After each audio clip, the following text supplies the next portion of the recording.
சூரா ஆராஃப்ங்க. குறிப்பாக வசனம் நம்பர் 66 இருந்து சமூகவியல் ரீதியாக, சோஷியாலஜி ரீதியான படிப்பினைகள நம்ம பார்க்க இருக்கிறோங்க. அ ஸ் நபி ஹூத் அலைஹிஸ்ஸலாமுடைய தாவாவை பற்றியும் அதுல வருது. நெறைய படிப்பினைகள நாம் அது பெற முடியும். அதை ததப்புர் செய்யும்போது. சோசியாலஜி சமூகவியல் என்றால் என்னன்னு பார்த்தீங்கன்னா, மனித சமூகம், சமூக உறவுகள், அதனுடைய நடத்தைகள், அதனுடைய அமைப்புகள் மற்றும் கலாச்சார வடிவங்களை வந்து அறிவியல் பூர்வமாக ஆய்வு செய்யக்கூடிய ஒரு துறை தான் இந்த சமூகவியல் என்பது. இது வந்து தனி மனிதர்கள், குழுக்கள் மற்றும் நிறுவனங்கள் எவ்வாறு செயல்படுது, தொடர்பு கொள்ளுது மற்றும் மாறுது என்பதை பற்றி ஆராயும். இதனுடைய தந்தை யாருன்னா அகஸ்டி காம்டே என்று சொல்லுவாங்க. சமூகவியல் பற்றிய முக்கிய விவரங்கள் பார்த்தீங்கன்னா, இதனுடைய முக்கிய தலைப்புகள் பார்த்தீங்கன்னா, பல்வேறு தலைப்புகளை இது உள்ளடக்கும். குடும்பம், மதம், கல்வி, அ இனம் மற்றும் கலாச்சாரம் போன்ற பல தலைப்புகளை உள்ளடக்கியது தான் இது. சமூகம் எப்படி வந்து தனி மனிதன பாதிக்குது? தனி மனிதன் சமூகத்தை எப்படி பாதிக்கிறான் என்பதை புரிந்து கொள்றது. இது எல்லாமே இதுல அடங்கும். அதேபோல சமூக பிரச்சனைகளை பகுப்பாய்வு செய்யறதுக்கும், சமூகம் எவ்வாறு உருவாகிறது மற்றும் செயல்படுது என்பதை அறியவும் இது உதவுது. சமூகவியல் வந்து மனித சமூகத்தின் கட்டமைப்பு, அந்த ஸ்ட்ரக்சரை மற்றும் சமூக செயல்முறைகளை வந்து மையமாக கொள்ளுது. Structure and process. எப்படி வந்து இப்போ இந்த ஆயத்து வந்து நமக்கு சோஷியாலஜி ரீதியான படிப்பினைகள் தருது என்பதை நம்ம பார்ப்போம் இன்ஷா அல்லாஹ். قال الملأ الذين كفروا من قومه إنا لنراك في سفاهة وإنا لنظنك من الكاذبين. அவருடைய சமூகத்துல, அது நபி ஹூதுடைய சமூகத்துல இருந்த காஃபிர் தலைவர்கள் என்ன சொன்னாங்கன்னு பாருங்க. நாங்கள் உங்களை வந்து முட்டாள்தனத்தில் இருக்கிறவராக பார்க்கிறோம். மேலும் நிச்சயமாக உங்களை பொய்யர்கள் ஒருவராகவே நாங்க எண்கிறோம்னு சொன்னாங்க. எண்ணுகிறோம்னு சொன்னாங்க. அவங்களை பத்தின தவறான அசம்ப்ஷன் அவங்க கொண்டிருந்தாங்க. மாறாக அந்த தலைவர்கள் தான் முட்டாள்களாக இருந்தாங்களே தவிர நபி ஹூத் அல்ல. நபி ஹூத் அல்லாஹ்வுடைய மெசஞ்சர், அதாவது அல்லாஹ்வுடைய நபி, தூதுவர்.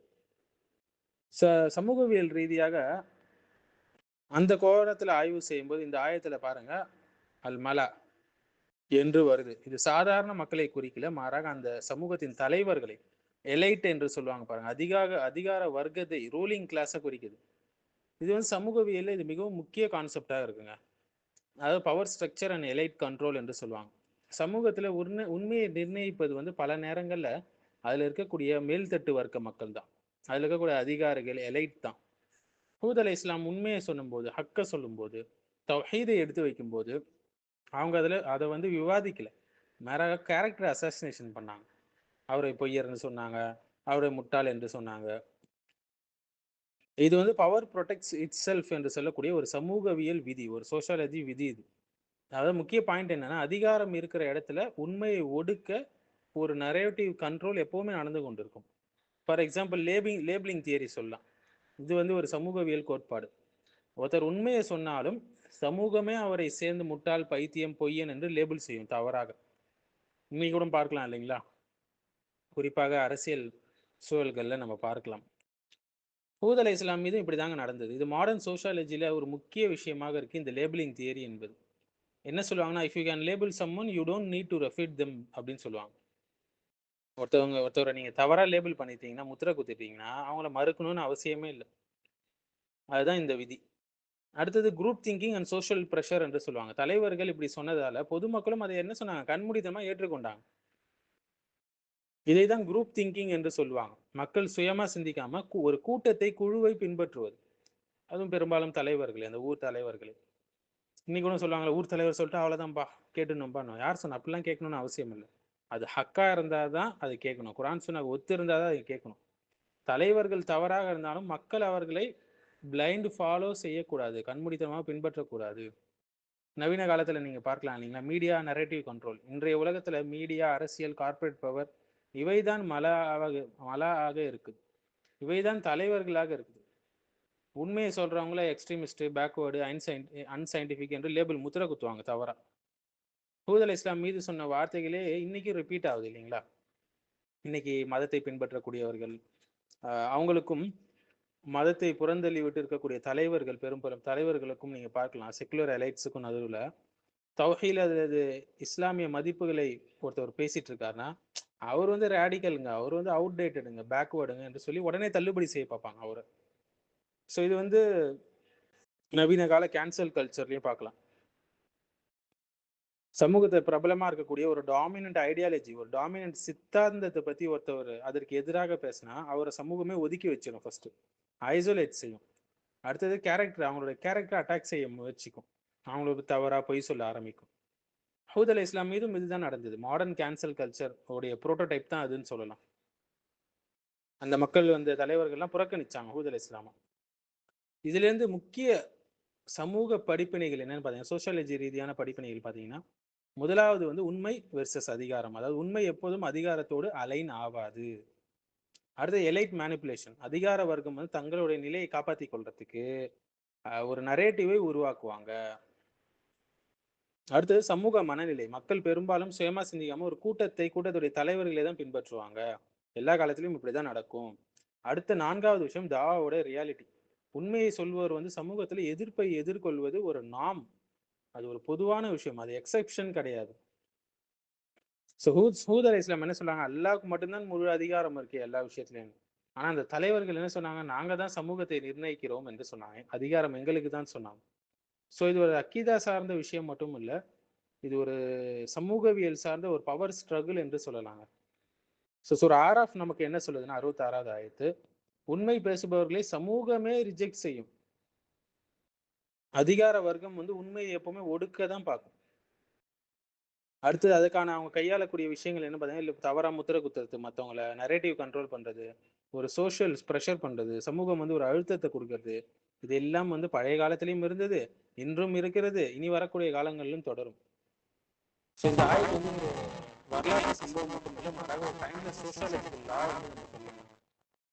இப்போ சுருக்கமாக என்ன பார்க்கணும், இந்த ஆயத்து எப்படி, இந்த வசனம் எப்படி சமூகவியலோடு கனெக்ட் ஆகுதுன்னு சொல்லி பார்த்தீங்கன்னா, இது ஒரு தனிநபர் சார்ந்த சம்பவம் கிடையாது. சமூகத்துல ஒரு அதிகாரம், மக்களுடைய மனநிலை, உண்மைக்கு எதிரான அமைப்பு எப்படி வேலை செய்யுது என்பதை நமக்கு தெள்ள தெளிவா காட்டுது இல்லைங்களா? ஸோ சோஷியல் ஸ்ட்ரக்சரை காட்டுது. நம்ம ஆல்ரெடி பார்த்த மலா சமூகத்துடைய காஃபிர் தலைவர்களை பத்தி, எலைட் கிளாஸை பத்தி சொல்லுது. ஒவ்வொரு சமூகத்திலும் 2 லேயர் எப்பவுமே இருக்குங்க. ஒன்று எலைட் கிளாஸ் அதிகார வர்க்கம், இன்னொன்று பொதுமக்கள் மாஸ் அப்படின்னு சொல்லுவாங்க, மாசஸ் அப்படின்னு சொல்லுவாங்க. ஹூத் அலை இஸ்லாம் யாரோடு முரண்பட்டாங்க பாருங்க, பொதுமக்களோடு இல்லை, அதிகார வர்க்கத்தோடு தான். அதனால் இது ஒரு பவர் ஸ்ட்ரக்சரல் அனாலிசிஸ் என்று சொல்லலாம். அடுத்து அவங்க என்ன பதில் என்னன்னு பாருங்க, ஒரு அவங்களுடைய சோஷியல் பிஹேவியரை, சமூக நடத்தியே காட்டுது. ஹூத் அலை இஸ்லாம் உண்மையை சொன்னாங்க, ஆனால் அவங்க என்ன செஞ்சாங்க, அவர் மீது தவறாக பட்டம் சுமத்துனாங்க, அவரை அட்டாக் பண்ணாங்க. இதுதான் சோஷியாலஜியில் சோஷியல் டிஃபென்ஸ் மெக்கானிசம் என்று சொல்லுவாங்க. அடுத்து லேபிளிங் செய்யறது சமூகவியல் கோட்பாடு. தவறா முட்டாள், பைத்தியம், பொய்யன் என்று சொல்லுவாங்க. சொன்னால் என்ன, அவன் மக்கள் ஆட்டோமேட்டிக்காக அவரை சீரியஸாக எடுத்துக்கொள்ள மாட்டாங்க. இதை சோஷியாலஜியில் லேபிளிங் தியரி என்று சொல்லுவாங்க. ஒருவனை தவறான பெயரில் அழைச்சா அவர் சொல்லக்கூடிய செய்தியை மக்கள் இக்னோர் பண்ணிடுவாங்க, புறந்தள்ளிடுவாங்க. சரி, மக்கள் எல்லாரும் ஏன் அந்த தலைவர்களை ஃபாலோ பண்ணாங்க, இதுதான் குரூப் எஃபெக்ட் என்று சொல்லுவாங்க, குரூப் திங்கிங் சொல்லுவாங்க, சோஷியல் கன்ஃபார்மிட்டி சொல்லுவாங்க. இதுக்கு மக்கள் எப்பவுமே இன்ஃப்ளூயன்சரை தான் ஃபாலோ பண்ணுவாங்க. சுருக்கமாக சொல்லணும்னா, இந்த ஆயத்து சமூகவியல் ரீதியாக நிறைய படிப்பினை நமக்கு தருதுங்க. முதலாவது சோஷியல் ஹைராக்கியை சொல்லுது. எலைட் வெர்சஸ் மாஸ், அதிகார வர்க்கம், அடுத்தது பொதுமக்கள், இதை பற்றி பிரித்து காட்டுது. அடுத்தது இது பவர் எப்படி ரியாக்ட் செய்யுது என்பதை நமக்கு காட்டுது. அடுத்தது லேபிளிங், ப்ரொபகண்டா எப்படி வேலை நடக்குது என்பதையும் காட்டுது. இது பீப்புள் பிஹேவியரும் எக்ஸ்பிளைன் பண்ணுது, குரூப் திங்கிங்கை பின்பற்றுறது. அதனால் இது ஒரு தப்சீர் பாயிண்ட் மட்டும் இல்லாமல் ஒரு கம்ப்ளீட் சோஷியாலஜிக்கல் கேஸ் ஸ்டடி என்று சொல்லலாம். சரிங்க, இப்படிப்பட்ட ஒரு சமூகத்தை ஒரு தவறான விஷயங்களை எதிர்த்து ஹூத் நபி எப்படி அழகா அவங்களுக்கு தாவா செஞ்சாங்கன்றதை பார்க்க போறோம். காலைய கோமி லைசபி சஃபாஹத்துன் வலாக்கினி ரசூலும் மிர் ரப்பில் ஆலமீன். என்னுடைய மக்களே, என்னுடைய சமுதாயமே, என்னிடம் எந்த முட்டாள்தனமும் இல்லை. நான் அகில உலகங்களின் இறைவனாகிய அல்லாவிடமிருந்து வந்த ஒரு தூதுவன் தான் சொன்னாங்க. இதுதான் ஒரு தாவா ஸ்ட்ராட்டஜியோட மாடல் என்று சொன்னாங்க. எப்படி ரெஸ்பாண்ட் பண்ணாங்க அந்த மக்களுக்கு, ஒரு காம் ரீஃபைமிங், அதாவது அமைதியான ஒரு மறுப்பு கொடுத்தாங்க. அவன் கோவப்பட்டு நீங்க தான் முட்டாள்கள் அப்படின்னு சொல்லலை, நம்மள மாரி அவசரப்படல, உடனே கவுண்டர் அட்டாக் பண்ணல, என்னிடம் அது இல்லைன்னு சொல்லி அமைதியான முறையில சொன்னாங்க. எமோஷனலா ரியாக்ஷன் கொடுக்கல, உடனே நம்மள மாரி ஒரு கண்ட்ரோல் ரெஸ்பான்ஸ் இருக்கு. அடுத்து தங்களுடைய ஐடென்டிட்டியை கிளாரிஃபை பண்ணாங்க, தன்னுடைய நிலையை தெளிவுபடுத்தினாங்க. நான் அல்லாவிடமிருந்து வந்த தூதுவன், தன்னுடைய வேலை என்ன என்பதை அவங்க சொன்னாங்க. தான் செய்யக்கூடிய தாவாவுக்கு எந்த ஒரு பலனையும் அவங்க எதிர்பார்க்கல, அவங்க அல்லா கிட்ட மட்டும்தான் பலனை எதிர்பார்த்தாங்க. தன்னுடைய லெகிட்டிமசியை சொசைட்டியில இருந்து கிடையாது, மாறாக அல்லாவிடமிருந்து எடுத்தாங்க. ஸோ டிவைன் அத்தாரிட்டி சோஷியல் அத்தாரிட்டியோட பெருசு என்பதை அவங்க காட்டினாங்க. ஏன் கௌமி என்னுடைய சமுதாயமேன்னு சொன்னாங்க. ஆனா தன்னுடைய சமுதாயம் அவங்களை அவமதிச்சுது. ஆனா ஸ்டில்லும் என்ன செஞ்சாங்க, ஒரு சாஃப்டான முறையில தான் பதில் கொடுத்தாங்க. தாவால டோன் ரொம்ப முக்கியங்க. யார்ட்ட எப்படி பேசணும் என்பதை தெரிந்து கொள்ளணும். ஸோ இந்த மாதிரி ஒரு சமூக அழுத்தம், தவறாக முத்திரை குத்தப்படுவது, புரொபகேண்டா செய்யப்படுவது எல்லாம் உங்களை நோக்கி வந்தா, நம்ம என்ன செய்யணும்? அதாவது தலைப்பை எப்பவுமே டைவர்ட் பண்ண தான் அவங்க பார்ப்பாங்க மக்கள்.